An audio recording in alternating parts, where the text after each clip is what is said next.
sunnah dibandingkan pahala wajib. Nafkah itu wajib hukumnya. Wa 'alal mauludi lahu rizquhunna wa kiswatuhunna bil ma'ruf. Orang perempuan itu istri kalian yang udah ngasih anak, wajib kalian tuh ngasih rizki sama mereka, ngasih nafkah sama mereka, ngasih pakaian yang layak sama mereka. Wajib hukumnya itu.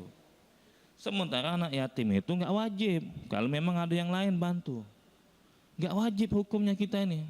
Jangan milih hukumnya sunnah tapi mengorbankan yang wajib. Nah itu di dalam Islam dilarang itu. Kalian bakal tahu hasil perbuatan kalian salah prioritas. Nah, itu ya. Salah prioritas. Di ayat yang kelima Allah Ta'ala mengatakan kalla lau ta'lamuna ilmal yakin. Sekali-kali tidak, sekiranya kamu mengetahui dengan pasti. Maksudnya apa? Kalau kalian mengetahui dengan sebenar-benarnya, niscaya kalian tidak akan terlena dengan bermegah-megahan sehingga lupa mencari akhirat sampai kalian menjadi penghuni kubur. Ada orang itu ya akhirat cuma nomor 2, sehingga ibadah itu ala kadarnya. Karena kenapa? Karena dari awal inilah pentingnya pendidikan. Kalau pendidikan orang tuanya bagus, ngajarkan selalu utamakan akhirat, sudahlah jangan utamakan dunia. Bagus itu. Yang jadi masalah ini dari kecil dia sudah diajarkan carilah dunia, jangan lupa akhirat. Nah itu yang salah sebenarnya. Jangan lupa cari dunia, carilah dunia sebanyak-banyaknya, cari duit sebanyak-banyaknya, tapi jangan lupa ibadah. Kebalik gitu sebenarnya itu. Utamakan ibadah, tapi jangan lupa kita ini nyari dunia juga, nyari duit juga. Itu paling utama sebenarnya. Karena akhirat itu tempatnya kekal. Ajaran Allah itu sebenarnya dijelaskan dalam surat Al-Qasas ayat 77. Kalau kita mau lihat ajaran Allah Ta'ala, Allah mengatakan, Allah berfirman, wabtaghi fima atakallahu darul akhirah wala tansa nasibaka minad dunya. Carilah kalian itu kehidupan akhirat. Masa depan akhirat kalian carilah. Banyak-banyak amal soleh. Tapi jangan lupa nyari dunia juga. Itu sebenarnya. Kalau ada orang ngajarkan carilah dunia sebanyak-banyaknya, tapi jangan lupa akhirat, jangan lupa ibadah, kebalik dengan yang diajarkan oleh Allah Ta'ala. Sehingga apa? Orang yang mode-mode kayak gitu, mengutamakan dunia dibandingkan akhirat, nantilah sholat lah. Nantilah sholat misalkan. Sampai-sampai nggak mau sholat Jumat dia. Nah, kenapa? Karena pekerjaan. Nah, itu nggak boleh sebenarnya. Kalau sikap dia sudah mengutamakan akhirat, nggak mau saya. Saya pokoknya harus sholat Jumat. Nggak bisa saya tinggalkan. Nggak boleh kita tinggalkan sholat Jumat gara-gara pekerjaan. Nggak boleh. Sesibuk apapun kita, nggak boleh kita meninggalkan sholat Jumat. Jamak aja Pak Ustaz sama asar, boleh jamak kalau kita musafir. Kalau kita musafir bepergian ke Jakarta situlah, misalkan ke Lampung situ, saya mau jamak Pak Ustaz. Sholat Jumat ini saya mau ganti dengan sholat zuhur. Di jamak sekaligus digabungkan dengan asar, boleh mau kayak gitu.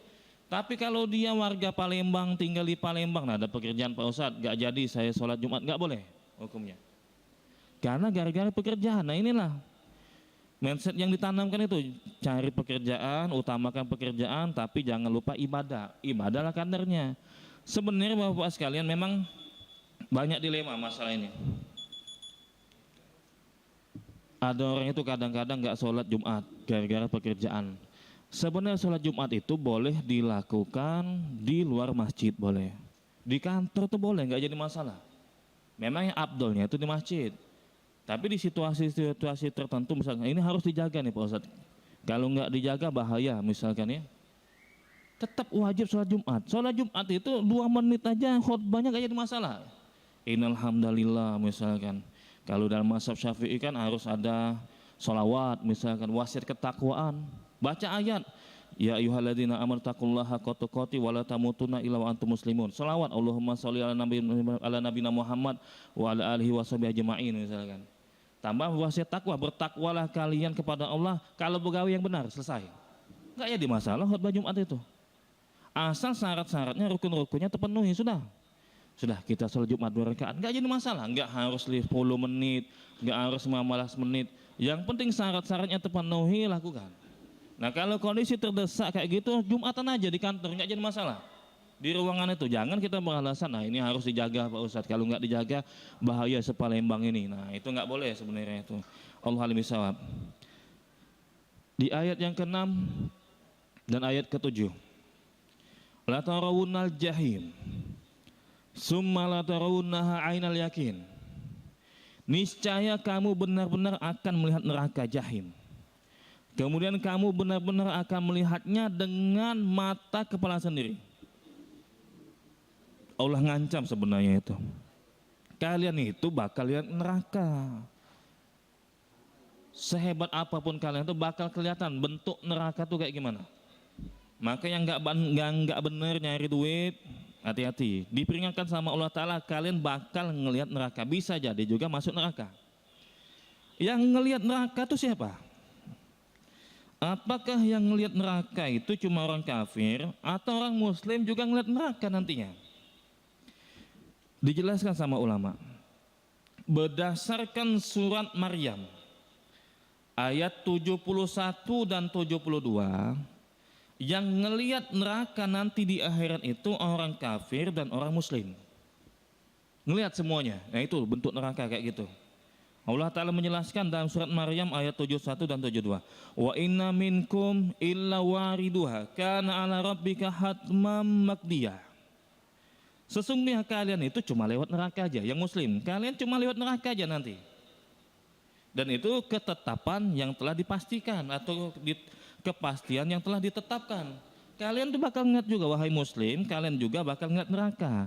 Tapi kalian itu cuma wariduha, cuma lewat aja. Oh itu neraka, udah lewat. Nah, itu. Di ayat 72, summa nunajjil ladzina taqau wa nadharudz zalimina fiha jisiyah. Kemudian kami menyelamatkan orang bertakwa. Kami selamatkan mereka itu sehingga tidak masuk neraka. Dan kami membiarkan orang zolim ini bisa muslim, bisa orang kafir. Kami biarkan orang zolim itu berlutut di dalam neraka. Kami biarkan yang zolim, ya, entah itu zolim sama keluarganya, dosanya lebih banyak dibandingkan pahalanya, itu zolim. Kami biarkan dia dalam kondisi berlutut di dalam neraka jisiyah. Jisiyah itu berlutut bahasanya itu ya. Itu juga bisa orang kafir yang berlutut di dalam neraka. Dari dua ayat ini kata ulama fahiyah lil kuffar mukir walil mu'minin mumir. Di dalam kitab At-Tashil li Ta'wil Tanzil halaman 517 dijelaskan orang kafir itu nanti bakal menetap berdasarkan dua ayat tadi ya, bakal menetap bukan hanya lihat neraka tapi menetap dalam neraka selama-lamanya. Orang kafir seperti itu. Tapi orang mukmin cuma numpang lewat. Orang yang beriman, yang pahalanya banyak, yang memang lebih ideal ini langsung masuk dalam surga, cuma lewat. Kalau kayak gitu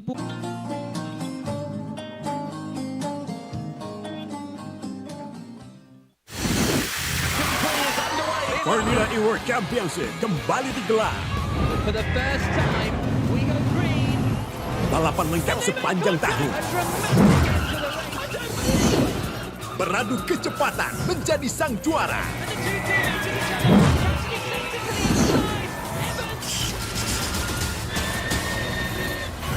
Formula E World Championship 2024 hanya di iNews. Update informasi terlengkap menuju prime time berkualitas bersama iNews. Selamat sore, bekerja keras. iNews sore setiap hari. Di iNewsroom dan Banjar Transport. iNewsroom Senin sampai Jumat. Di iNews Prime. Longsor. iNews Prime Senin sampai Jumat. Selamat malam pemirsa, kembali berkembang dramatis. iNews malam setiap hari hanya di iNews. Temani weekendmu bersama program kuliner spesial. Kalaparan, eksplor gokil wisata kuliner. Tempat makan yang jarang terekspos. Food Diary, mengupas sejarah kuliner, hidangan viral dari Nusantara sampai mancanegara. Mantep banget, mantep banget. Saksikan Kuliner Special Weekend, Sabtu dan Minggu pukul 10 pagi di iNews. Formula E World Championship kembali digelar. For the first time, we go green. Balapan lengkap sepanjang tahun. beradu kecepatan menjadi sang juara.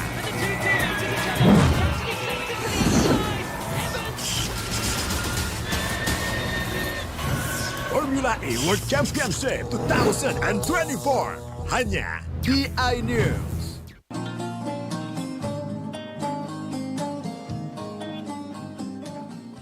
Fungsinya ngapa? Orang mukmin itu ngeliat neraka. Dia lewat, oh ini neraka, udah selesai. Masuk dalam surga. Tapi kalau orang kafir itu neraka, dimasukkan dalam neraka. Fungsinya apa? Orang mukmin itu cuma lewat aja, cuma ngelihat. Fungsinya itu biar mereka merasa bahagia. Alhamdulillah neraka tuh mau kayak gitu. Saya tidak dimasukkan ke dalam neraka. Nah itu nikmat hati nanti kita lihat. Oh alhamdulillah saya nggak dimasukkan dalam situ. Ada fungsinya sebenarnya. Langsung dikasih nikmat kita, bersyukur kita. Alhamdulillah saya nggak nyesal dulu mengutamakan akhirat dibandingkan dengan dunia. Duit korupsi nggak mau saya ambil. Misalnya. Duit nggak benar nggak mau saya ambil. Misalkan seperti itu ya. Oh ternyata neraka kayak gitu. Nanti dia senang. Selama ini jerih payah dia mengutamakan akhirat, mengutamakan ibadah dibandingkan pekerjaan dunia. Oh ini ternyata hasilnya. Coba kalau saya mengutamakan dunia. Sholat ala kadarnya, misalkan kadang sholat kadang enggak. Muncul pas Jumatan aja. Sholat kadang-kadang sholat maghrib aja. Gara-gara pekerjaan. Ini berarti saya dimasukkan dulu ke dalam neraka. Cuma alhamdulillah saya ini banyak beribadah, mengutamakan beribadah, enggak lalai dalam beribadah, enggak jadi dimasukkan ke dalam neraka, diselamatkan oleh Allah Ta'ala dalam neraka. Itu fungsinya. Kita juga ngeliat neraka. Dan di ayat yang terakhir, summa latus'aluna yauma idzin 'anin na'im. Jazakallahu khairan. Kalian juga bakal ditanya pada hari tersebut tentang nikmat yang Allah berikan pada kalian. Nanti kalian bakal ditanya, benar-benar kalian tuh bakal ditanya tentang kenikmatan, tentang perbuatan kalian saling berlomba-lomba itu pada hari tersebut bakal ditanya kita. Ini ayat terakhir yang Allah Ta'ala jelaskan, Allah mengingatkan segala sesuatu itu akan dihisap oleh Allah Ta'ala. Ngapa mobilnya nak duonian? Nah misalkan, kenapa rumahnya 3? Kenapa rumahnya 4 misalkan, atau tanahnya banyak, itu dihisap sama Allah Ta'ala. Tapi daftar haji tidak, nah daftar haji lain tidak, rumah 4, itu bakal ditanya itu oleh Allah Ta'ala. Allah al-miswab. Nah inilah ayat 1 sampai ayat ke-8, yang mana di fungsi ayat ini, surat ini, kita itu diperingatkan oleh Allah Ta'ala. Masalah dunia itu harus bijak. Bukan maksudnya itu kita tuh nggak boleh nyari dunia, boleh. Tapi tetap yang nomor 1 itu ibadah akhirat. Jangan sampai pekerjaan itu melalaikan ibadah kita. Boleh kita tuh nyari harta, boleh. Bahkan doa minta harta banyak boleh juga, nggak jadi masalah. Contohnya Nabi Muhammad SAW. Nabi Muhammad pernah berdoa pada Allah Ta'ala agar ada sahabat yang namanya Anas bin Malik. Banyak harta, banyak anak. Kata Rasulullah SAW mendoakan Anas bin Malik, Allahumma aksir malahu wa waladahu wa barik lahu fima a'taitahu. Ya Allah, banyakkanlah hartanya ya Allah. Itu doa Nabi kepada Anas bin Malik. Banyakkanlah hartanya, banyakkanlah anak keturunannya, dan berkahilah segala yang kau berikan sama dia. Kabul itu doa itu, yang namanya doa Nabi. Terkabul. Ada penjelasan mengatakan anak keturunan Anas bin Malik itu lebih dari 100. Anaknya berapa, keturunan cucunya berapa, kurang lebih dari 100. Hartanya banyak dan berkah.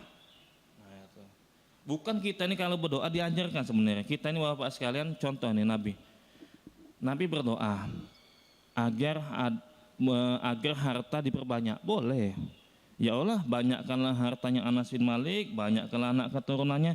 Cuma habis itu jangan lupa berkahilah hartanya, berkahilah yang kau kasih sama dia. Jangan doa kita ini cuma minta banyak harta, jangan ya Allah, banyakkanlah hartaku ya Allah. Tapi tidak berkah, hati-hati itu. Di akhirat dihisab, di dunia nggak ada bekasnya. Mana nih, pada duit banyak. Ngapu habis terus ini, itulah tanda-tanda nggak berkah. Kasratul khair arti berkah itu. Berkah itu artinya banyak kebaikan. Nah itu. Banyak kebaikan yang dia dapatkan. Oh harta ini banyak harta, dia ini makin taat sama Allah Ta'ala. Nah itu namanya berkah itu. Tapi kalau banyak harta makin sombong, misalkan makin meremehkan orang, inilah artinya nggak berkah. Maka sekali lagi yang diajarkan sama Nabi itu boleh kita minta banyak harta, minta anak keturunan yang banyak, tapi jangan lupa minta keberkahan dari Allah Ta'ala. Karena harta banyak itu nggak cukup. Karena harta yang banyak itu nggak ada manfaatnya kalau tidak diberkahi oleh Allah Ta'ala. Kalau nggak berkah, nah itu tadi, hartanya habis. Pertanyaannya, kenapa hartanya ini nggak berkah? Nah, masalahnya apa sih? Kenapa harta itu jadi nggak berkah? Gara-gara maksiat, itu aja lah, gara-gara maksiat. Bisa jadi karena cara memperolehnya itu nggak benar. Bisa jadi kayak gitu. Bisa jadi itu ya. Contohnya apa? Cara memperolehnya itu dengan cara yang haram. Walaupun banyak hartanya itu nggak bakal berkah. Itu sudah diperingatkan oleh Rasul SAW. Di dalam hadis riwayat Ahmad dan Tabrani dan Hakim, hadis ini dihasankan oleh Ibnu Hajar al-Asqalani, ulama Syafi'iyah. Kata Nabi Muhammad SAW, beliau bersabda, Inna riba wa in kasura akibatuhu tasirul akal. Riba itu walaupun banyak hasilnya itu, tapi gara-gara riba ujung-ujungnya bakal sedikit, kata Nabi itu alaihissalam. Diperingatkan sama Nabi. Baru kemarin saya cerita sama ada jemaah itu ya, ada urusan. Dia punya proyek sebenarnya. Alhamdulillah saya ini semenjak meninggalkan riba, pokoknya transaksi riba itu, transaksi sama bank yang riba itu ya, kami tinggalkan. Kami sepakat keuntungan setiap proyek ini, keuntungan proyek 10%-nya kita serahkan di jalan Allah, sedekah. Berkah katanya, berkah. Padahal proyek itu sedikit, cuma 5 miliar bagi mereka, 5 miliar dikit. Di OG Philips itu, dikit itu. Dia bisa beli Pajero, dia bisa haji, dia bisa umroh, dikit ini, tapi hasilnya ini berkah. Ada teman saya kerjasama dengan lembaga riba, proyeknya itu 50-an miliar. Ya ada berkahnya, bahkan dia dikejar-kejar ada utang gara-gara riba. Nah itu benar.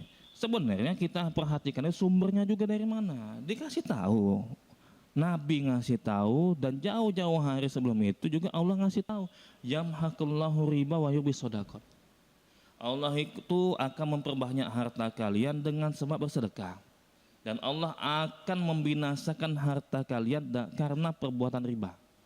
Itu sudah diperingatkan dalam surah Al-Baqarah kalau nggak salah, 276 atau lupa saya. Itu diperingatkan sama Allah Ta'ala. Jadi kalau caranya udah nggak benar, hasilnya nanti nggak maksimal. Mending sedikit tapi berkah. Bisa haji dia katanya, bisa umroh, kebeli ini, kebeli itu. Pentingnya kita ini nyari harta itu biar bisa berkah. Dagang gitu juga. Jangan sampai dagang yang penting untung. Kata Nabi itu kalau dagang ya, dia jelaskan kekurangannya apa. Dagang mobil, nah, Pak ini olinya kayak gini merembes. Jujur dia, aibnya kayak gini, nggak ditutup-tutupi sama dia, itu berkah, kata Nabi SAW. Tapi kalau dia tutup-tutupi, dicatnya sama dia, ditanya ini olinya gimana, mesinnya gimana, bagus semua katanya, nggak berkah. Walaupun untung banyak dia, untung besar dia, nggak berkah. Kalau kita jujur dalam perdagangan, kekurangannya dijelaskan, semua orang itu nerima, ya sudah silakan beli, itu berkah. Tapi kalau kita sembunyikan,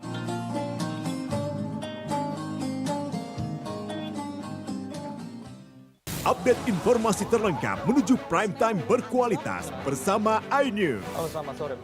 Bekerja keras.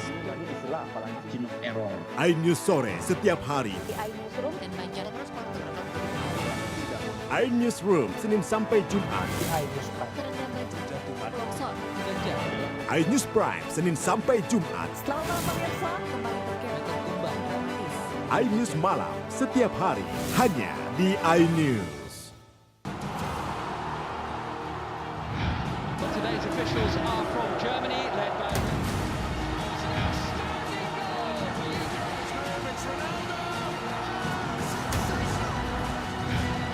Wonderful. It is a stunning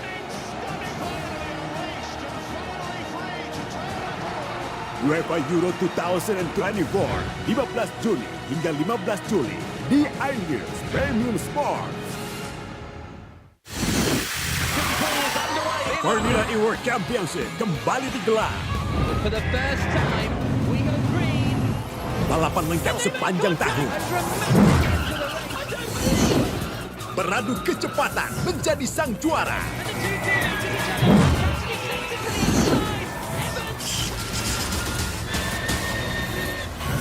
Formula E World Championship 2024 hanya di iNews.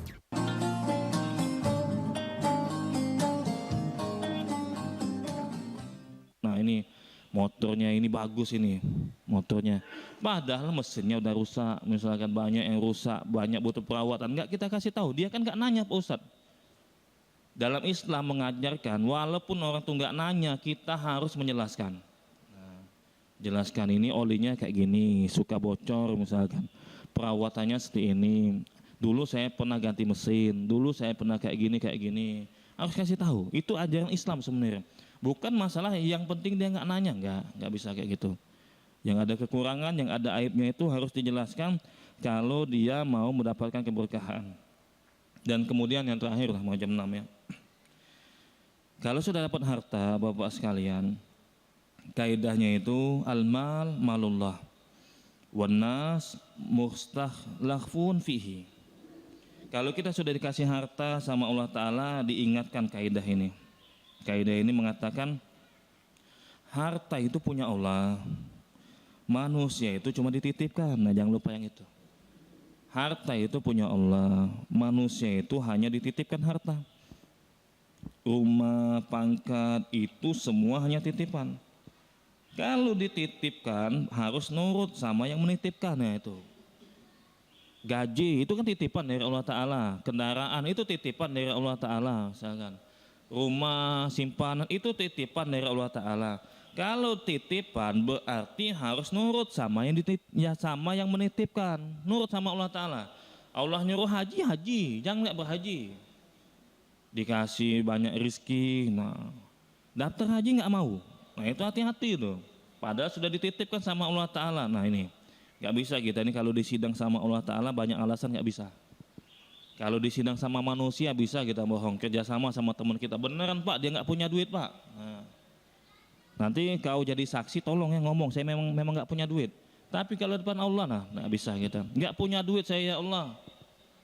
Duit di tabungan banyak. Mobil banyak. Rumah banyak. Bedeng banyak. Ngomong gak punya duit. Daftar haji gak mau. Nah itu gak bisa itu.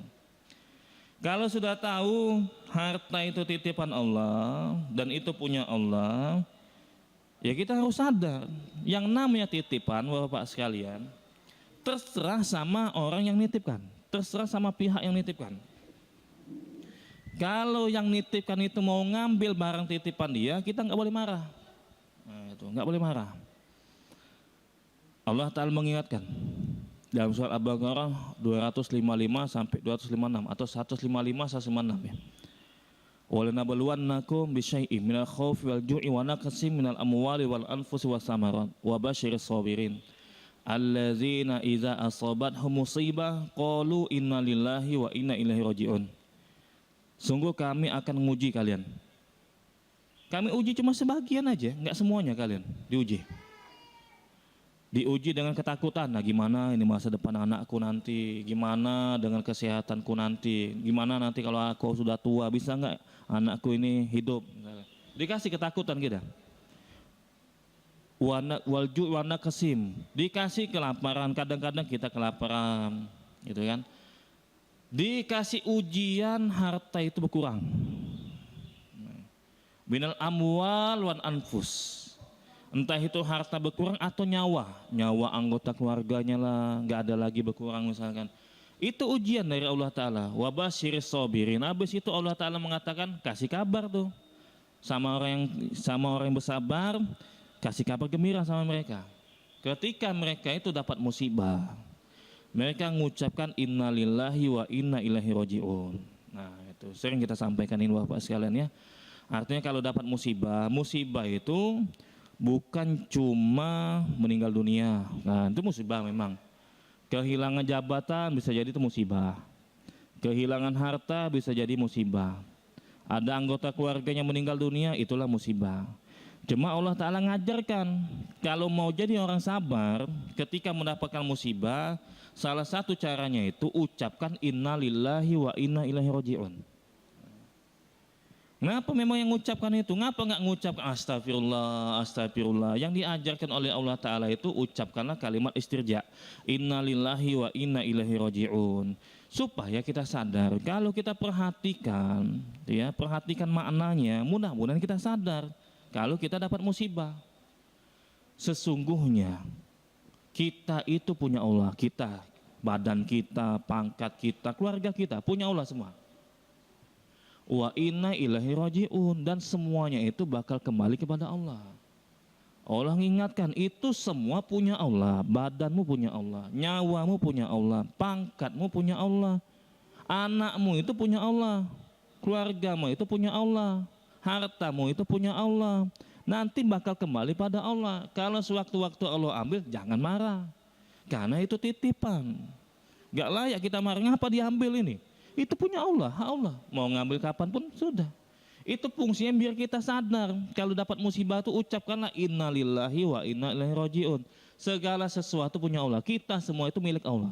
Dan bakal kembali kepada Allah. Segala musibah. Kan dalam ayat itu kan segala musibah. Bukan cuma meninggal aja, bukan. No, anaknya kecelakaan. Pak, anak bapak kecelakaan di mana? Jalan situ, Jenderal Sudirman. Inna lillahi wa inna ilaihi raji'un. Belum meninggal Pak, masih hidup. Bukan masa meninggal atau enggak meninggal. Mengucapkan innalillahi wa inna ilaihi raji'un itu untuk segala musibah.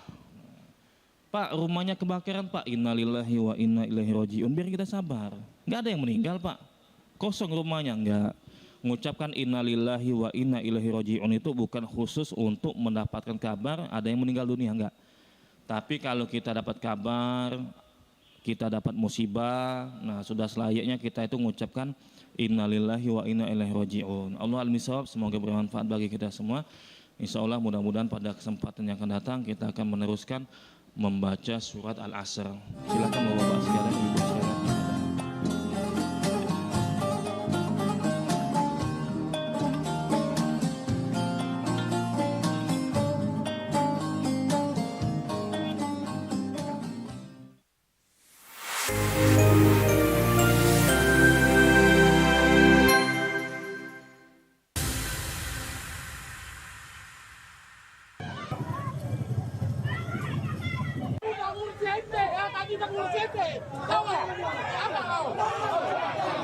Saling dorong dan aksi saling pukul terjadi antara petugas dan warga yang menolak penggusuran. Warga Kampung Kompak, Deli Serdang, Sumatera Utara ini menggelar aksi dengan memblokade jalan. Aksi ini dilakukan untuk menolak penertiban bangunan yang dilaksanakan petugas gabungan Kabupaten Deli Serdang. Warga yang ada di lokasi mencoba memblokade alat berat yang diturunkan untuk menggusur bangunan.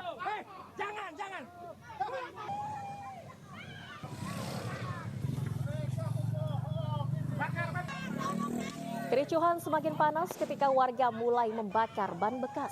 Pembakaran ban bekas dilakukan di tengah jalan hingga mengganggu arus lalu lintas.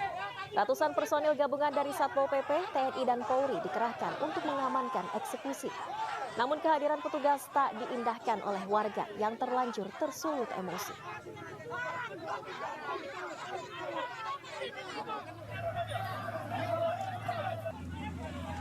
Kericuhan semakin besar saat mobil pemadam kebakaran tiba di lokasi untuk memadamkan api dari pembakaran ban bekas.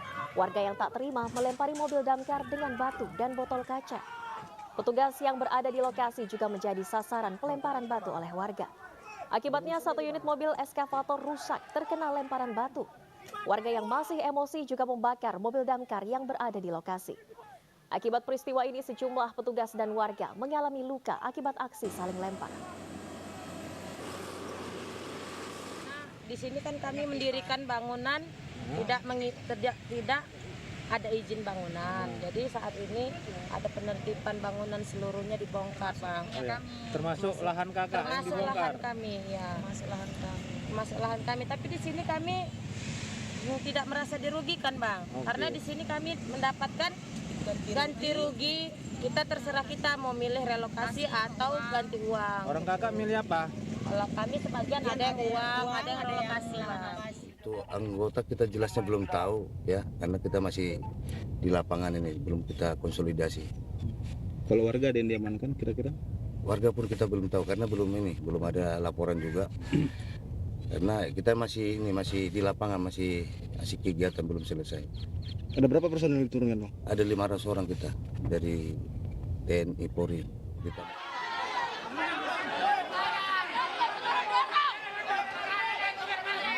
Kericuhan terjadi saat Syahrul Yassin Limpo hendak keluar dari ruang sidang. Para wartawan yang bekerja mengambil gambar dan meminta tanggapan SYL mengalami dorongan dari sejumlah massa pendukung SYL. Wartawan yang terdorong bahkan terjatuh dari depan pintu ruang sidang. Massa pendukung SYL meminta para awak media untuk membuka jalan bagi SYL yang akan keluar dari ruang sidang. Namun permintaan dengan teriakan keras pendukung SYL memicu keributan. Peristiwa ini terjadi usai Majelis Hakim Pengadilan Tipikor Jakarta menjatuhkan hukuman 10 tahun pidana penjara dan denda 300 juta rupiah subsidiar 4 bulan kurungan terhadap SYL.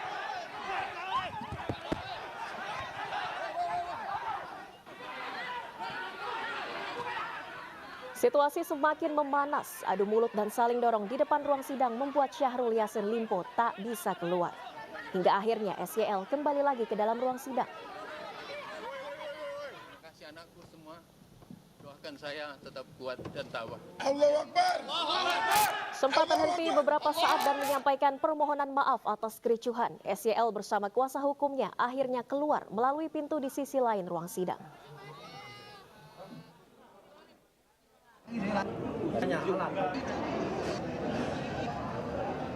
Akibat kericuhan yang terjadi, peralatan kamera milik sejumlah jurnalis mengalami kerusakan. Kamera dan tripod milik seorang kameramen patah setelah didorong dan terinjak massa pendukung pasca hasil sidang vonis Syahrul Yassin Limpo. Salah satu wartawan yang sempat jatuh juga mengalami luka ringan.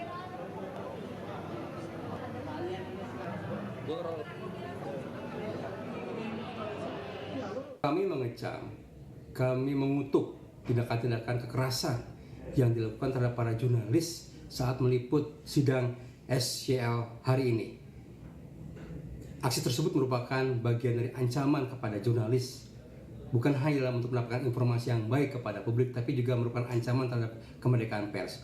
Untuk itu, IJT mendesak aparat untuk mengusut sampai tuntas siapa pelaku-pelaku yang terlibat dalam aksi kekerasan tersebut.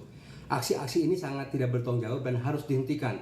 Tidak boleh di masa-masa mendatang kejadian lagi. Untuk itu, IJT akan mengawal sampai tuntas, sampai pelaku-pelaku tersebut diseret dan diambil tindakan secara hukum. Karena hal ini sangat penting supaya apa? Supaya hal yang sama tidak terulang kembali dan tentu pers bisa bekerja dengan baik sehingga mampu menyampaikan, memberikan informasi yang baik kepada publik juga.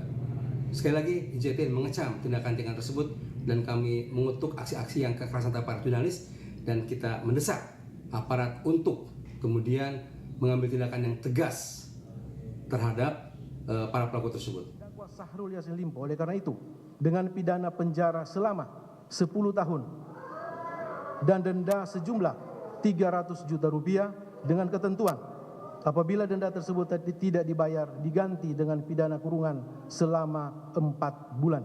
Nomor urut 885. Selain dijatuhkan hukuman pidana 10 tahun penjara, Syahrul Yassin Limpo atau SYL juga dijatuhi hukuman denda 300 juta rupiah.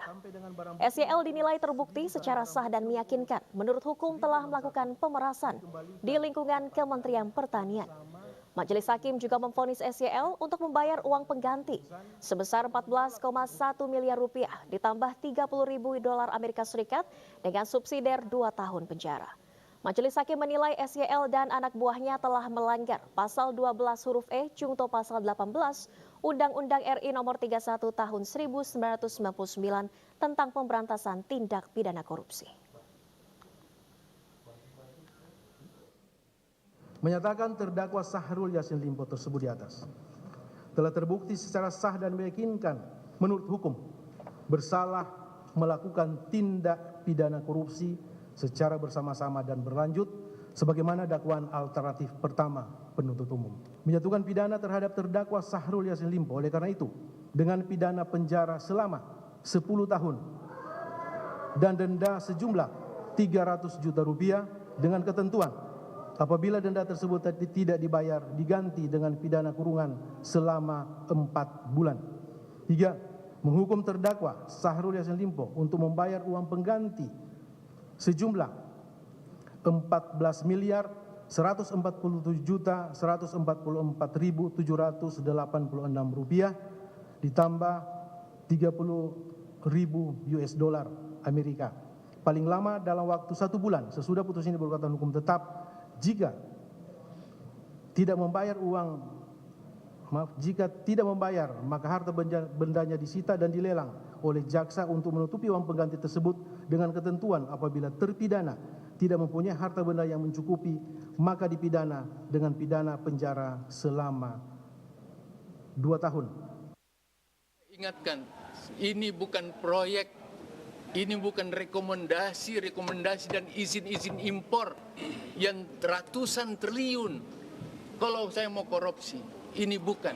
Yang ditarik adalah skincare, yang ditarik adalah pembelian parfum dan lain-lain. Maafkan saya adikku, mohon tertib karena kita berproses hukum.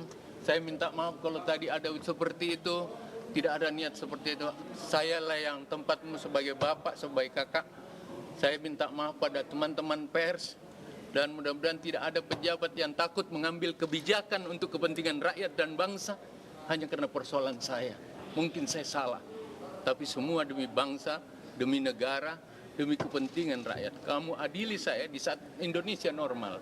Kau tidak melihat bagaimana Indonesia pada saat kondisi kerawanan pangan yang ada. Terima kasih anakku semua.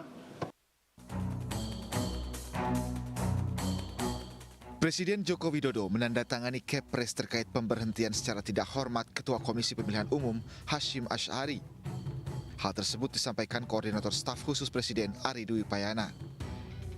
Menurut Ari, keputusan Presiden itu sekaligus menindaklanjuti putusan DKPP dan memastikan DPR bisa memproses penggantian komisioner Komisi Pemilihan Umum. Sementara berdasarkan hasil rapat pleno KPU RI, anggota KPU Muhammad Afifuddin kini menjabat sebagai pelaksana tugas Ketua KPU.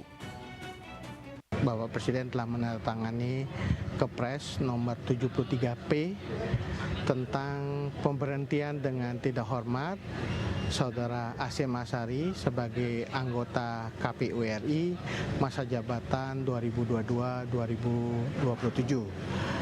Kepres ini diterbitkan oleh Presiden menindaklanjuti putusan DKPP dan juga sesuai dengan Undang-Undang Nomor 7 Tahun 2017 tentang Pemilu.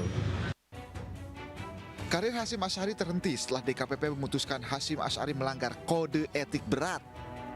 Menurut DKPP, Hasyim terbukti melakukan tindakan asusila dengan memaksa seseorang berinisial CAT yang merupakan anggota Panitia Pemilihan Luar Negeri atau PPLN di Den Haag, Belanda.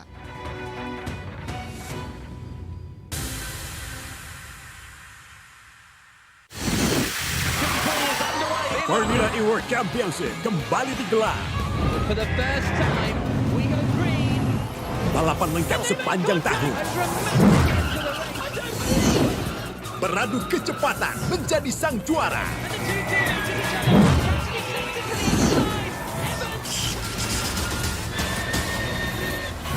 Formula E World Championship 2024 hanya di iNews.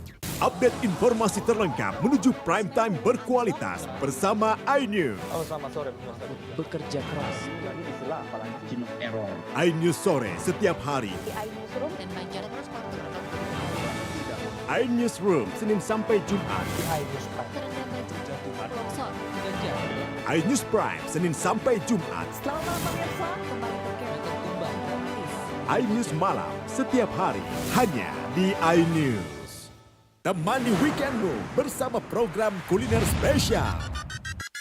Kalaparan, eksplor gokil wisata kuliner. Tempat makan yang jarang terekspos. Food Diary, mengupas sejarah kuliner, hidangan viral dari Nusantara sampai mancanegara. Mantep banget, mantep banget. Saksikan kuliner spesial weekend Sabtu dan Minggu pukul 10 pagi di iNews.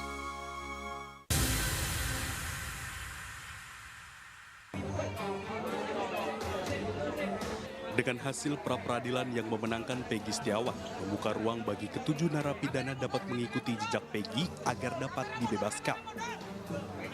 Pasalnya menurut kuasa hukum, Peggy yang merupakan DPO dalam putusan Pengadilan Negeri Cirebon 2017 silam ada keterkaitan dan peran dengan para narapidana melakukan pembunuhan. Sementara dengan dibebaskannya Peggy, berarti peristiwa yang menyeret para narapidana perlu dipertanyakan.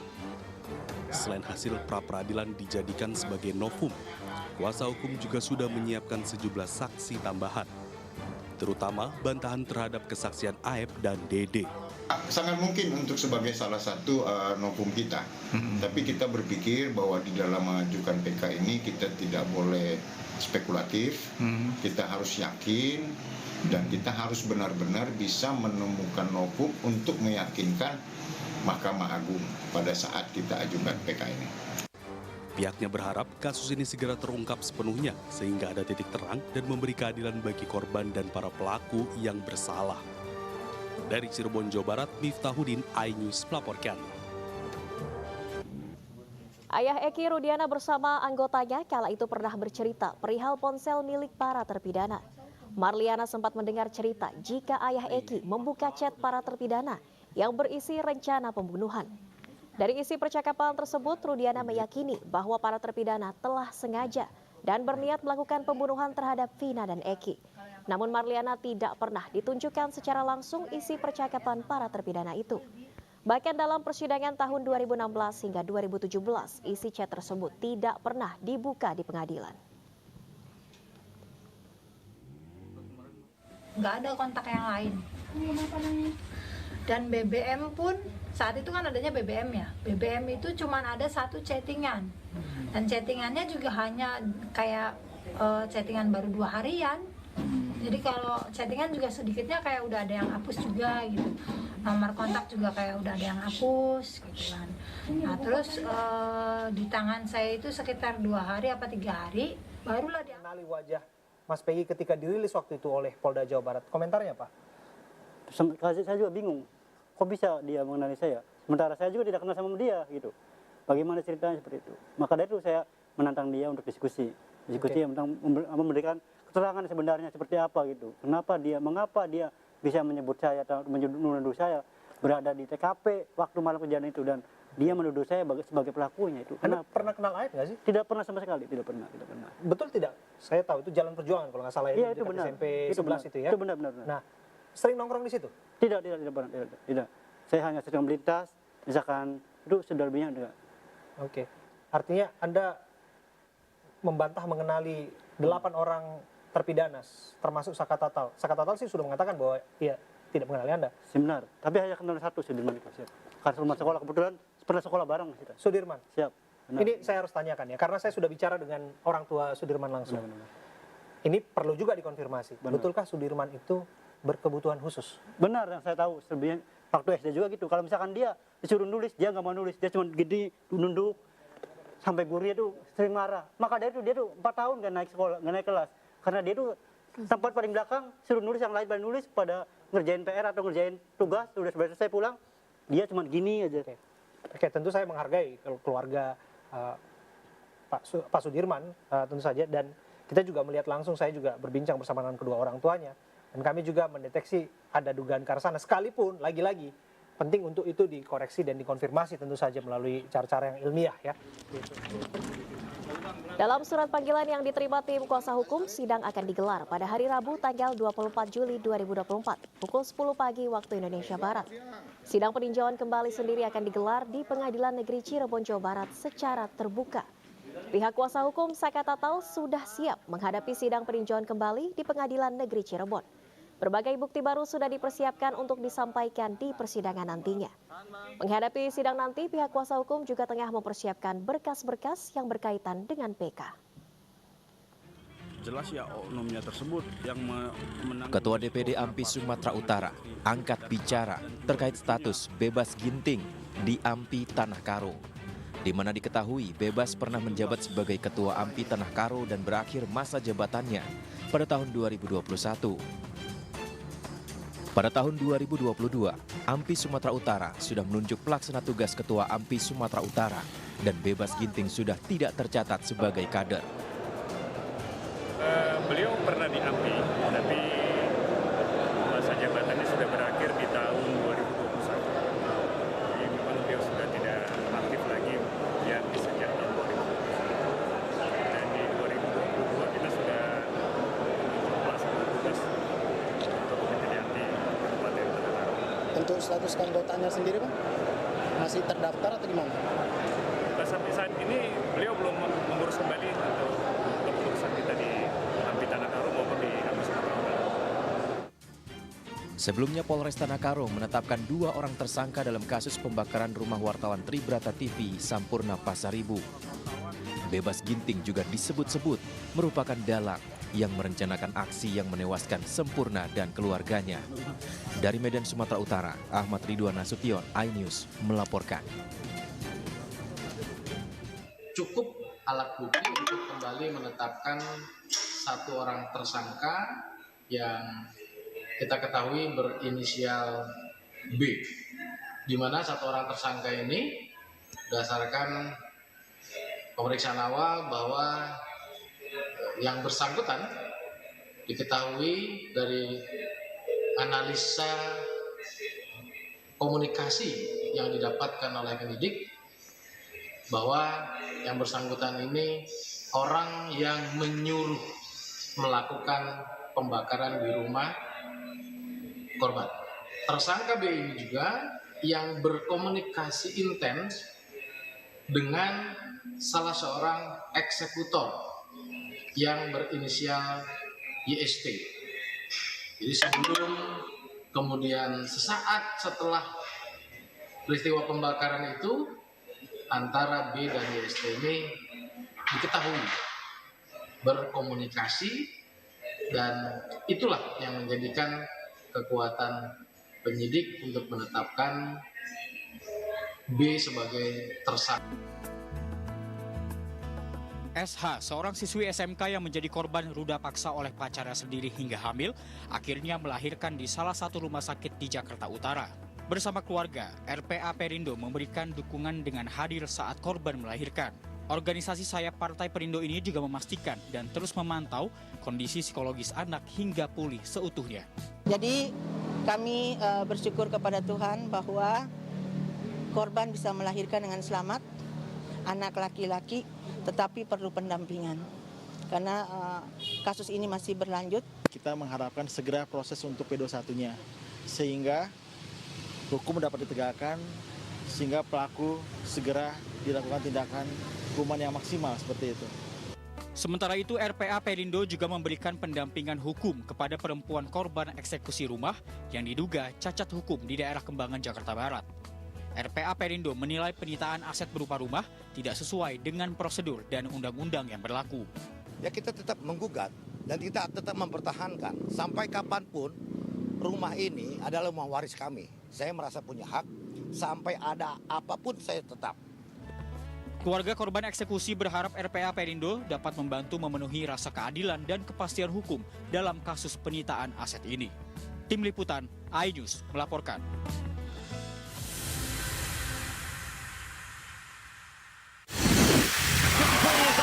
Formula E World Championship kembali digelar. For the first time, we go green. Balapan lengkap sepanjang tahun. Beradu kecepatan menjadi sang juara.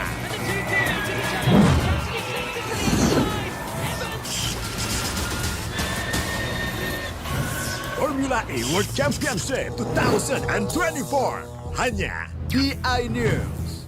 Update informasi terlengkap menuju prime time berkualitas bersama iNews. Selamat sore. Bekerja keras, jadi istilah apalagi jenuh error. iNews sore setiap hari. Di iNewsroom dan Banjar iNewsroom Senin sampai Jumat. iNews Prime Senin sampai Jumat. Selamat malam pemirsa, kembali berkembang. iNews malam setiap hari hanya di iNews.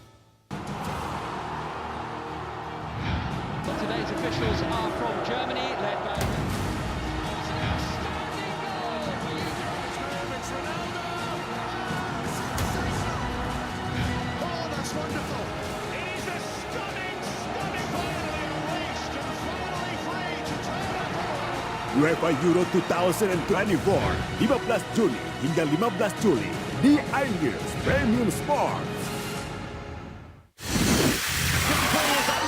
Formula E World Championship kembali digelar.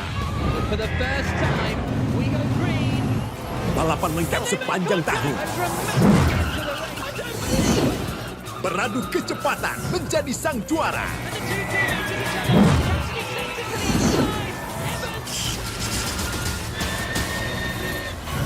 Formula E World Championship 2024 hanya di iNews.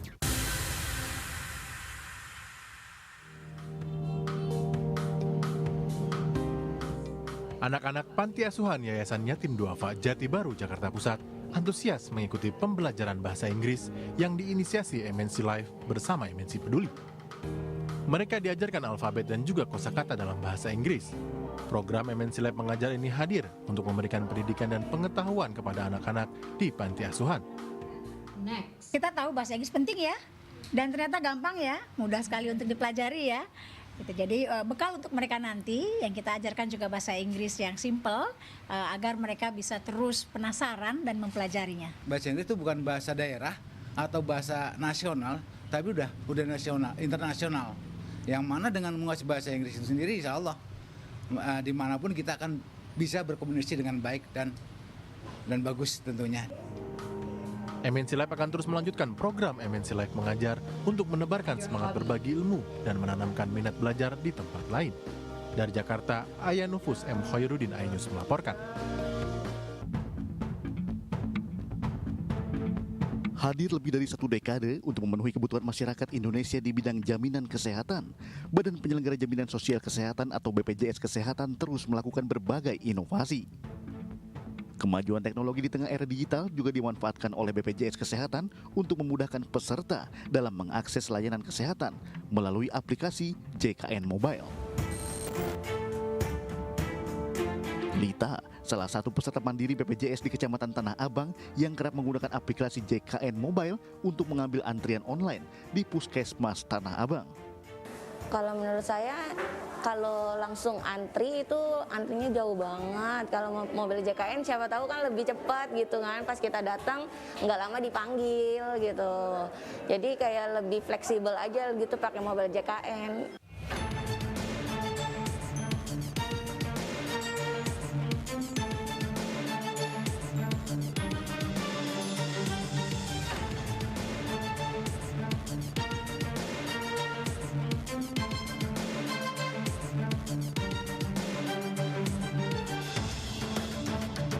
Melalui aplikasi JKN Mobile, peserta JKN bisa mengakses berbagai fitur layanan hanya dalam satu genggaman. Selain JKN Mobile, BPJS Kesehatan juga menghadirkan program BPJS Keliling. Kalau untuk pelayanannya kurang lebih sama seperti di kantor cabang. Ada layanan administrasi, informasi, sama pengaduan juga bisa. Tapi untuk garis besarnya sih seperti sama di kantor cabang ya Mbak ya. Bisa layanan perubahan data, seperti Vaskes, kemudian peralihan segmen dari yang pegawai swasta nonaktif menjadi peserta yang berbayar itu bisa juga. Kehadiran BPJS Keliling disambut positif warga yang ingin mengurus berbagai macam keperluan administrasi. Salah satunya Fatullah yang ingin menambahkan anggota keluarganya sebagai peserta BPJS. Kebetulan ada ini, maksudnya senang sekali kan, jadi tanpa harus jauh-jauh datang ke kantor pusat BPJS gitu kan. Udah mereka yang jemput bola, sangat membantu. Iya. Itu ya, maksudnya jadi lebih terjangkau, maksudnya dalam artian lebih mudah diakses gitu kan kalau di tingkat kelurahan ini gitu. Program BPJS Keliling tersedia di berbagai kecamatan dan puskesmas atau klinik pratama sesuai jadwal yang telah ditentukan. Melalui program BPJS Keliling, masyarakat bisa mengakses sejumlah fasilitas tanpa harus datang ke kantor pelayanan BPJS Kesehatan. Tim Liputan iNews melaporkan.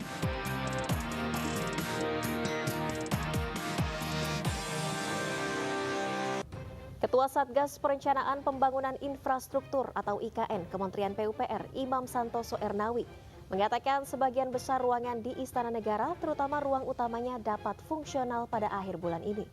Sedangkan untuk lapangan upacara sudah berfungsi 100% dan siap digunakan untuk upacara HUT Kemerdekaan RI di IKN. Lapangan tersebut memiliki kapasitas besar dan dapat menampung 8.000 orang. Sementara progres pembangunan Istana Negara dan lapangan upacara di IKN per 4 Juli telah mencapai 82,73%. Negara itu nanti akhir Juli itu yang saya sebut tadi sebagian besar ruangannya ya, Istana Negara itu yang ada di tengah ya. Kalau yang Garuda itu kantor presiden, itu akan fungsional ya, ruangan-ruangan utama di istana. Lapangan upacara sudah pasti udah bisa ya, bisa dilakukan, podiumnya juga sudah selesai gitu. Semua udah berfungsi 100% dan siap ini untuk digunakan untuk upacara.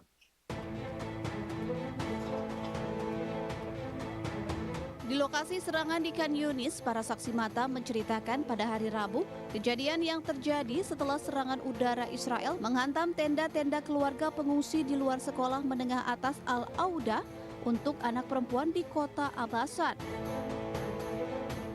Di sebelah timur Khan Yunis di Gaza Selatan menewaskan sedikitnya 29 orang. Kebanyakan dari mereka adalah wanita dan anak-anak.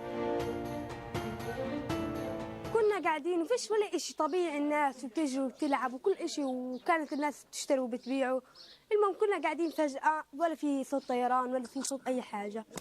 كانوا في نسوان قاعدين هنا وشباب وكنا قاعدين عادي يعني. لو إنه فجأة لو صاروخ ينزل علينا هنا.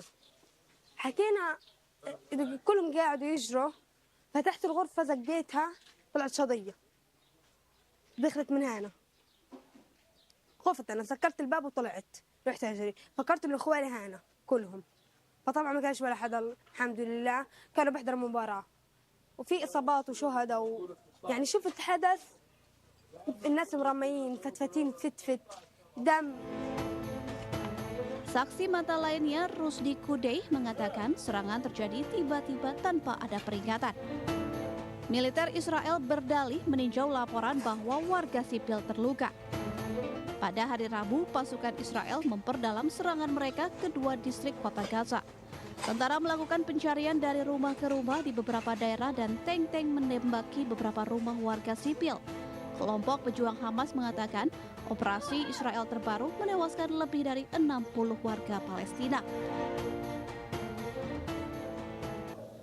Jika ada kesepakatan, Hizbullah akan menghentikan operasinya tanpa perlu pembicaraan terpisah.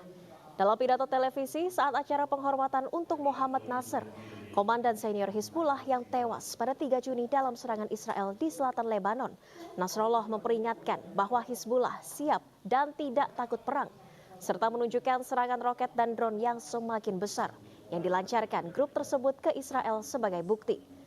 Poros perlawanan adalah aliansi yang dibangun selama bertahun-tahun dengan dukungan Iran melawan Israel dan pengaruh Amerika Serikat di Timur Tengah. Ini termasuk Houthi di Yaman dan kelompok bersenjata Syiah di Irak.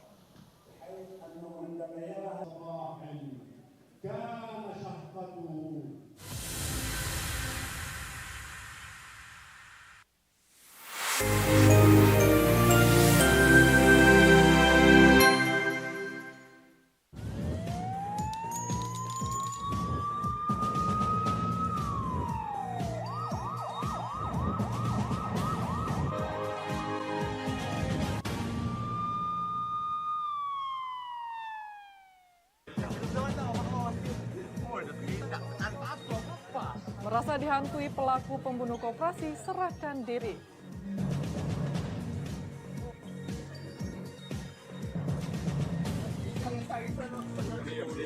Dua pencuri motor ditangkap di tempat pelarian.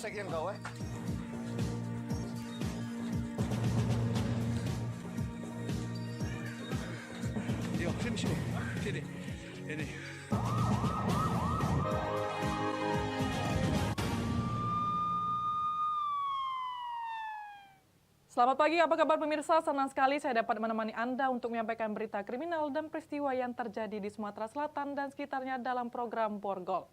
Dua saja informasi utama tadi mengawali jumpa kita pada pagi hari ini. Beragam informasi kriminal lainnya telah kami siapkan untuk Anda bersama saya Berlia Indriani. Inilah Borgol selengkapnya.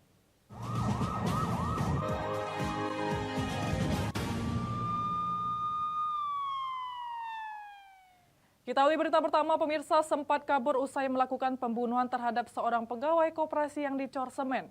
Kini salah satu pelaku diamankan Satreskrim Polsek Sukarame, Palembang menyusul kedua pelaku yang sudah terlebih diamankan.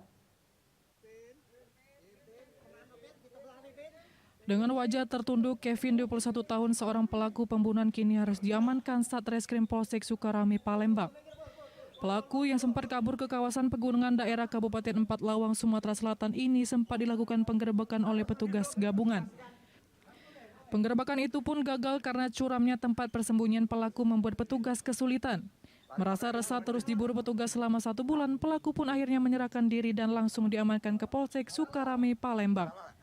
Pelaku yang merupakan pelaku pembunuhan seorang pegawai koperasi yang dicor semen ini berperan sebagai pemukul korban dengan menggunakan kunci pas hingga korban Anton terjatuh ke lantai. Usai korban terjatuh, kedua teman pelaku Antoni dan Pongki langsung menjerat leher korban hingga tewas. Sementara pelaku Antoni yang sudah terlebih dulu diamankan petugas bersama pelaku Pongki ini langsung merencanakan untuk melakukan pengecoran terhadap korban. Menurut pelaku, Kevin mengatakan kalau dirinya gerah selalu dihantui oleh korban selama dalam pelariannya selama 3 minggu. Selain dihantui korban, pelaku juga gerah setelah pihak kepolisian terus memburunya, sehingga dirinya harus menyerahkan diri dengan didampingi keluarganya.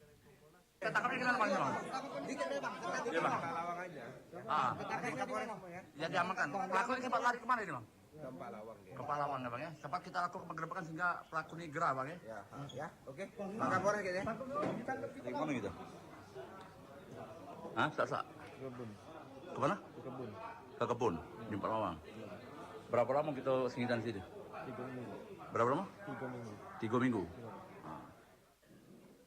Atas perbuatannya, pelaku dijerat pasal 351 Junto 338 KUHP dengan ancaman di atas 10 tahun penjara. Dari Palembang, Muhammad David, iNews melaporkan. Pemirsa, Polres Ogan Komering Ulu memastikan penemuan mayat laki-laki di Jalan Cor Beton Batu Kuning, Oku Sumsel sudah teridentifikasi. Korban merupakan seorang yang dinyatakan hilang bernama Alyudi, warga Desa Kurup, Kecamatan Lubuk Batang. Polisi sudah mengidentifikasi sesosok mayat laki-laki yang ditemukan di Jalan Cor Beton Batu Kuning pada bulan Juli lalu. Korban adalah Alyudi, warga Desa Kurup, Kecamatan Lubuk Batang, Kabupaten Oku Sumsel yang dinyatakan hilang dari rumah selama 6 hari. Hal itu menjadi jelas setelah keluar hasil autopsi jenazah yang dilakukan di Rumah Sakit Palembang. Dari hasil autopsi terdapat beberapa luka tusuk di bagian tubuh. Salah satunya luka tusuk hingga tembus ke hati korban yang diduga kuat Alyudi menjadi korban pembunuhan. Namun pelakunya masih misterius hingga saat ini polisi belum menangkap pelakunya. Pihak polisian mengaku saat ini masih melakukan penyelidikan mendalam dan mengumpulkan bukti-bukti untuk mengetahui motif di balik tewasnya Alyudi. Untuk terkait dengan kasus penemuan mayat yang ada di Jalan Beton Batu Kuning, saat ini kami dalam proses penyidikan. Untuk terkait dengan penyebab kematian dari hasil autopsi sudah ditemukan dikarenakan ada luka tusuk yang menembus di bagian hati, sehingga kami akan mencoba menggali terkait dengan mengungkap pelaku ini. Untuk diketahui, mayat yang sudah dipenuhi belatung tersebut ditemukan pada tanggal 18 Juni lalu. Di lokasi penemuan mayat, polisi mendapatkan barang bukti senjata tajam jenis pisau yang diduga untuk membunuh korban. Dari Ogan Komering Ulu, Widori Agustino, iNews melaporkan. Di informasi lainnya, pemirsa, melakukan pembobolan mesin ATM milik Bank Sumsel Babel dengan barang bukti 30 juta rupiah di Jalan Bambang Utoyo, Palembang. Vladimir Kasarski, warga negara asing asal Rusia, di persidangan Pengadilan Negeri Kelas 1A Khusus Palembang divonis hukuman 1 tahun penjara. Pasca tertangkap, polisi melakukan pengerusakan dan pembobolan mesin ATM milik Bank Sumsel Babel. Seorang warga negara Rusia, Vladimir Kasarski, didampingi penerjemah bahasa, jalani persidangannya di Pengadilan Negeri Kelas 1A Khusus Palembang. Dalam persidangan, terdakwa dinyatakan secara sah meyakinkan bersalah melakukan percobaan pencurian uang di mesin ATM dengan barang bukti uang sebesar 30 juta rupiah. Dengan itu, hakim menjatuhkan putusan vonis terhadap terdakwa Vladimir Kasarski hukuman 1 tahun kurungan penjara, menyita handphone dan laptop sebagai barang bukti kejahatan. Atas vonis putusan majelis hakim, terdakwa menerima putusan disampaikan melalui penerjemah bahasanya. Vonis majelis hakim tersebut lebih ringan yang sebelumnya dari tuntutan jaksa yang menuntut terdakwa hukuman 1 tahun 6 bulan kurungan penjara.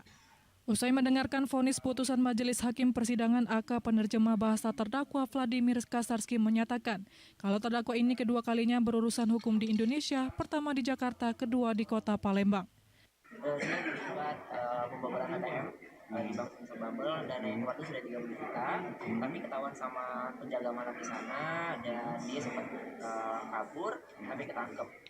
Ini yang pertama kali dia ketangkep atau sudah pernah? Kalau untuk kasusnya, ini kasus yang kedua dia masuk penjara. Sebelumnya diketahui aksi terdakwa terdeteksi jajaran Satuan Reskrim Polrestabes Palembang. Vladimir Kasarski ditangkap pada 1 April lalu. Terdakwa meretas atau melakukan ilegal akses di ATM sebuah bank di Jalan Bambang Utoyo, Kelurahan 5 Ilir, Kamis 28 Maret 2024 lalu.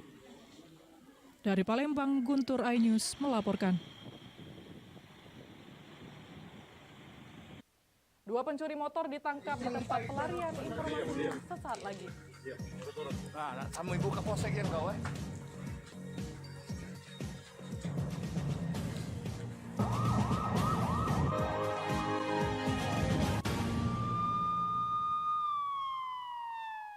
Temani weekendmu bersama program kuliner spesial. Kalaparan, eksplor gokil wisata kuliner. Tempat makan yang jarang terekspos. Food Diary, mengupas sejarah kuliner, hidangan viral dari Nusantara sampai mancanegara. Mantep banget, mantep banget. Saksikan Kuliner Spesial Weekend, Sabtu dan Minggu pukul 10 pagi di iNews. Formula E World Championship kembali digelar. For the first time, we go green. Balapan lengkap sepanjang tahun. Beradu kecepatan menjadi sang juara.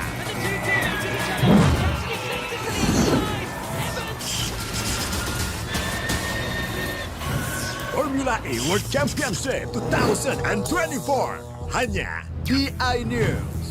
Update informasi terlengkap menuju prime time berkualitas bersama iNews. Halo, selamat sore. Bekerja keras, jadi istilah apalagi margin of error. iNews sore setiap hari. Di iNewsroom dan baca terus iNewsroom Senin sampai Jumat. iNews Prime Senin sampai Jumat. Selamat malam pemirsa, kembali iNews malam setiap hari hanya di iNews. Temani weekendmu bersama program kuliner spesial. Kalaparan, eksplor gokil wisata kuliner. Tempat makan yang jarang terekspos. Food Diary, mengupas sejarah kuliner, hidangan viral dari Nusantara sampai mancanegara. Mantep banget, mantep banget. Saksikan Kuliner Spesial Weekend, Sabtu dan Minggu pukul 10 pagi di iNews. Today's officials are from Germany, led by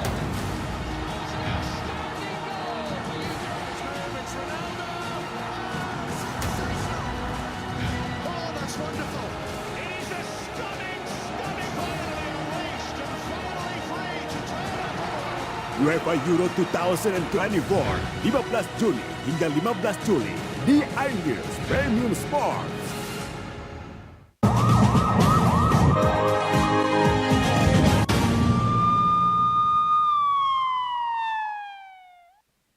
Pemirsa, Anda masih bersama kami di Berita Kriminal Borgol.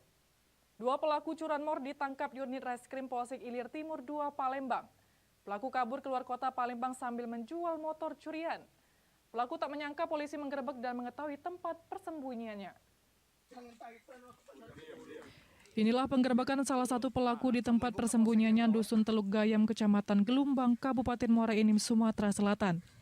Penangkapan pelaku bernama Riza, 36 tahun, dipimpin langsung Kapolsek Ilir Timur 2 Palembang Kompol Desi Ariyanti. Pelaku kaget polisi dapat mengetahui tempat persembunyiannya yang jauh dari kota Palembang. Riza bersama rekannya Sandi, 33 tahun, melakukan pencurian kendaraan bermotor di Jalan Slamet Riyadi, Lorong Jambu, Kelurahan Kuto Baru, Kecamatan Ilir Timur 3, Palembang. Modus kedua pelaku mencari sasaran di pemukiman warga sekitar pukul 2 dini hari. Menggunakan kunci letter T, pelaku merusak tempat kunci kontak kemudian mendorong motor korban. Pelaku mengaku sepeda motor korban dijual, sedangkan hasil penjualan dibagi bersama. Riza yang bertugas mengambil motor korban mengaku motor korban dijual di daerah Gelombang laku seharga Rp1 juta. Yang metik? Iya, yang metik ya. Terus habis beraksi langsung dibawa kemana sepeda motor korban? Langsung dibawa balik. Bawa pulang. Sempat dijual Kak? Iya dijual. Berapa? Di dusun sejuta. Untuk penangkapan PSK atas nama S itu kami tangkap di Keramasan. Kalau R kami tangkap di Gelombang, Desa Teluk Gaya. Pelaku spesialis apa Bu? Pencurian curanmor saja atau apa Bu? Ya, spesialis curanmor. Atas perbuatannya, kedua pelaku masih mendekam dalam sel tahanan Mapolsek Ilir Timur 2 Palembang. Guna mempertanggungjawabkan perbuatannya, kedua pelaku terancam pasal 363 KUHP ancaman di atas 5 tahun penjara. Dari Palembang, Firdaus iNews melaporkan.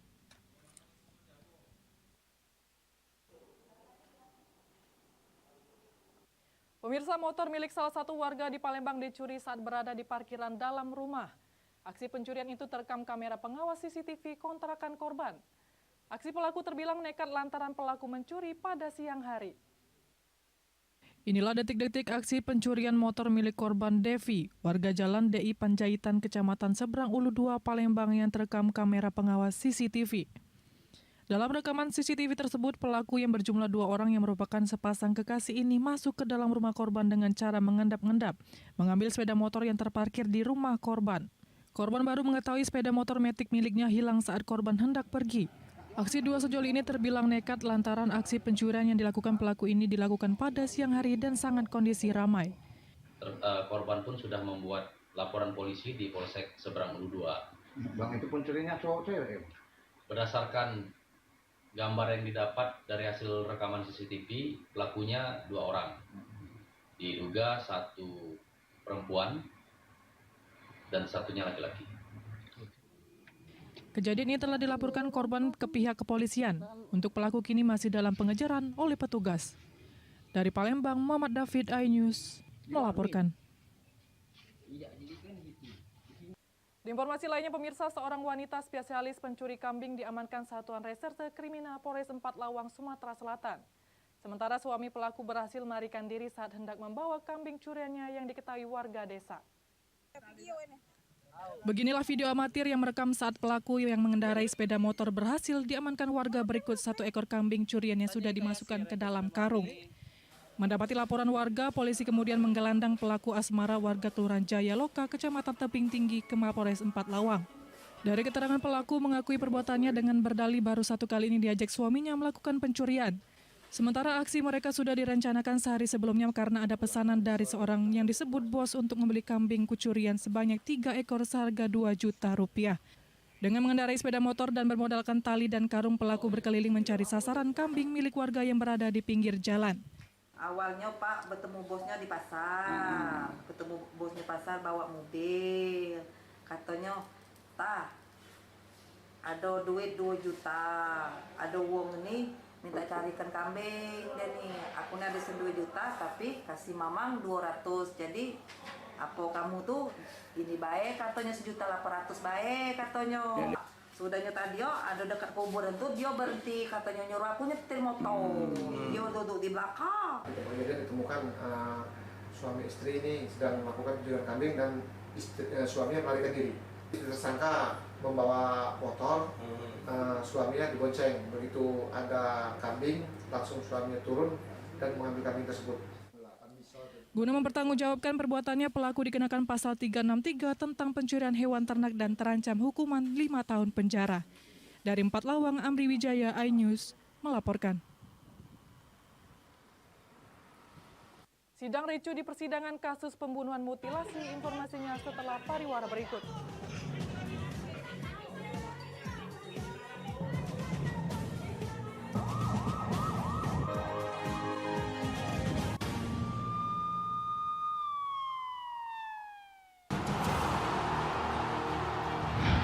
Today's officials are from Germany, led by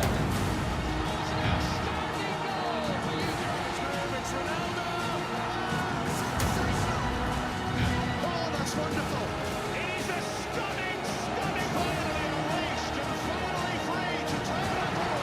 UEFA Euro 2024, 15 Juni hingga 15 Juli di iNews Premium Sports. Formula E World Championship kembali digelar. For the first time, we go green. Balapan lengkap sepanjang tahun. Beradu kecepatan menjadi sang juara.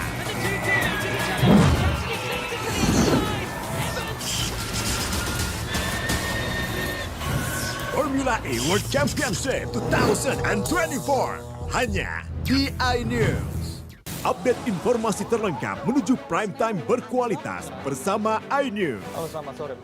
Bekerja keras, jadi istilah apalagi jenuh error. iNews sore setiap hari. Di iNewsroom dan Banjar terus iNewsroom Senin sampai Jumat. iNews Longsor. iNews Prime Senin sampai Jumat. Selamat malam pemirsa, kembali berkembang gratis. iNews malam setiap hari hanya di iNews. Temani weekendmu bersama program kuliner spesial. Kalaparan, eksplor gokil wisata kuliner. Tempat makan yang jarang terekspos. Food Diary, mengupas sejarah kuliner, hidangan viral dari Nusantara sampai mancanegara. Mantep banget, mantep banget. Saksikan Kuliner Spesial Weekend, Sabtu dan Minggu pukul 10 pagi di iNews. Today's officials are from Germany, led by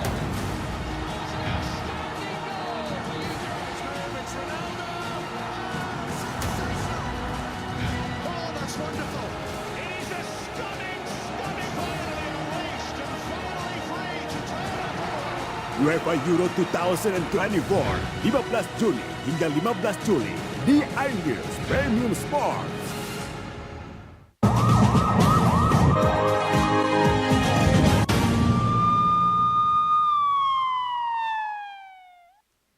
Pemirsa, Anda masih bersama kami di Berita Kriminal Borgol. Kericuan mewarnai sidang pembunuhan yang tubuh korban dicincang seperti dimutilasi. Kericuan terjadi saat kedua pelaku dibawa petugas menuju ke dalam ruang persidangan di Pengadilan Negeri Palembang. Namun keluarga korban berusaha menyerang para pelaku.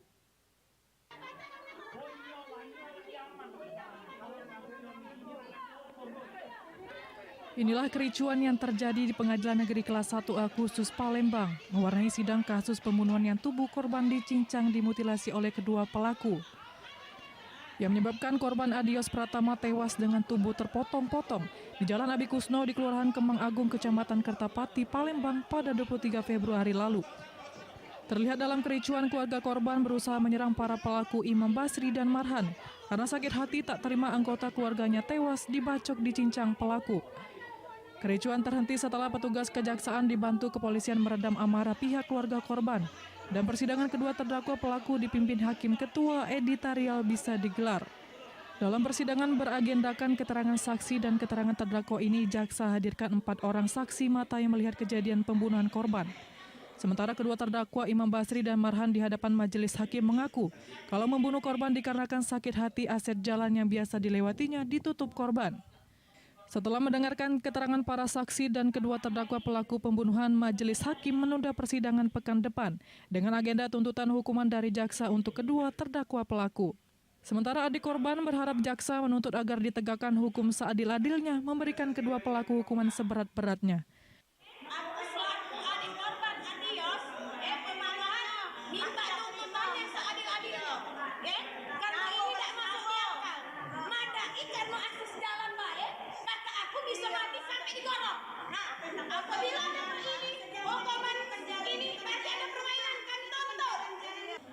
Dari Palembang, Guntur iNews melaporkan.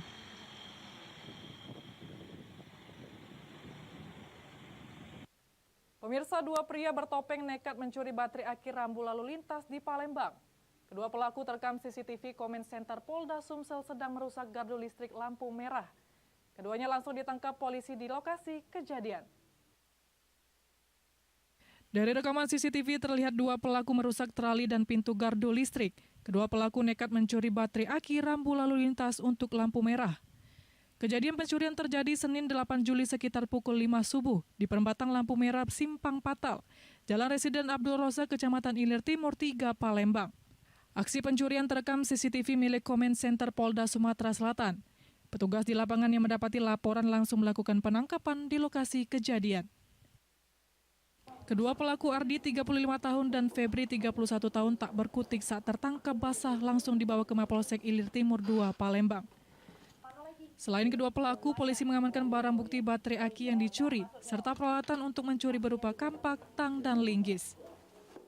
Pelaku mengaku ada beberapa baterai yang dicuri. Baterai aki dijual ke pengepul barang bekas keliling, satu baterai mendapat uang Rp150.000. Banyaknya kasus pencurian serupa, Polsek Ilir Timur 2 Palembang melakukan pemeriksaan mendalam. Hasil pemeriksaan sementara kedua pelaku sudah sering melakukan pencurian serupa. Jadi sudah kami melakukan interogasi, jadi untuk sampai dengan saat ini mereka sudah mengaku 4 kali melakukan hal seperti ini. Polisi masih melakukan pemeriksaan terhadap kedua pelaku, diduga masih adanya TKP lain dari aksi kedua pelaku. Dari Palembang, Firdaus iNews melaporkan. Demikian saja berita kriminal dalam program Borgol hari ini. Semoga informasi tadi dapat memberikan manfaat bagi kita semua. Saya Berlia Indriani, selamat pagi dan sampai jumpa.